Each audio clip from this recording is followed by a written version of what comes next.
भगवान शंकर और माता पार्वती क्यों आदर्श दंपति कहे जाते हैं? भगवान शंकर और पार्वती जी के बीच कोई भी बात राज नहीं है, इसीलिए शिव पुराण, भागवत और स्कंद पुराण में भगवान शिव और पार्वती जी की जोड़ी को आदर्श दंपति कहा जाता है। शिव पुराण में तो इस जोड़ी को गृहस्थों के लिए प्रेरणा स्रोत कहा गया है। इसके पीछे की मूल बात यही है कि ना तो माता सती भगवान शंकर से कोई बात छिपाती हैं और ना ही भगवान शंकर ही पार्वती के सामने किसी तरह का कोई राज रखते हैं। यहाँ तक कि कान में मिला गुरु मंत्र भी भगवान शंकर सहज ही माता पार्वती को बता देते हैं। इस दंपति में जुड़ाव का ऐसा था कि एक बार तो माता पार्वती जब सती रूप में थी, मायके में पति का उपहास उड़ाए जाने पर उन्होंने पिता को श्राप दे दिया था। पति के उपहास से दुखी माता सती ने उसी समय खुद को योगाग्नि में भस्म कर लिया था। जब इसकी खबर करुणावतार भगवान शंकर को मिली तो वह भी अपनी मूल प्रवृत्ति छोड़कर रौद्र रूप धारण कर लिए थे। भगवान शंकर और पार्वती के दाम्पत्य जीवन की कथाएं शिव पुराण के अलावा स्कंद पुराण और श्रीमद् भागवत में कई जगह आती हैं।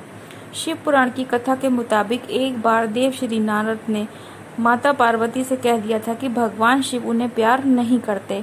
उस समय देव श्री नारद को जवाब देते हुए माता पार्वती ने कहा कि भोलेनाथ उन्हें प्यार करते हैं कि कान में मिला गुरु मंत्र तक उन्हें बता देते हैं।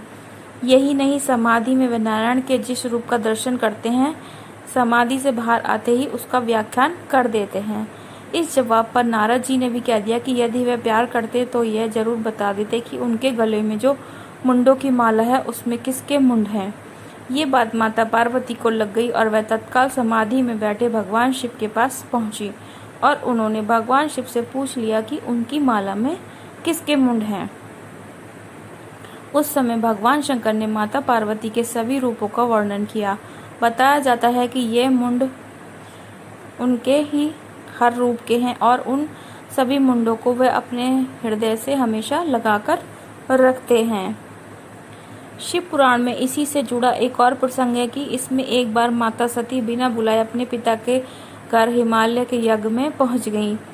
उस समय वहाँ भगवान शिव का उपहास उड़ाया जा रहा था। यह देखकर माता सती क्रोधित हो गई और उन्होंने तत्काल अपने पिता को श्राप दे दिया और दाहिने पैर के अंगूठे से योगाग्नि पैदा कर उसमें भस्म हो गई। ये खबर जब नारद के जरिए भगवान शिव को मिली तो वह अपनी जटा से वीरभद्र को पैदा किया, जिसने राजा हिमाचल के यज्ञ का विध्वंस कर दिया। कथा आती है कि उस समय करुणावतार भगवान शिव अपनी मूल प्रवृत्ति को छोड़कर रौद्र रूप धारण कर लिए और तांडव करने लगे। सभी गुण दोष से परे रहने वाले भगवान शिव भी माता सती का विरह में बेचैन हो गए थे और इसके बाद वे 87,000 वर्षों के लिए समाधि में चले गए। बाद में राक्षसों के नाश और वंश उत्पत्ति के लिए देवताओं ने कामदेव के जरिए उनकी समाधि भंग कराई। हालांकि इसमें कामदेव को भी शिव के क्रोधाग्नि का सामना करना पड़ा था।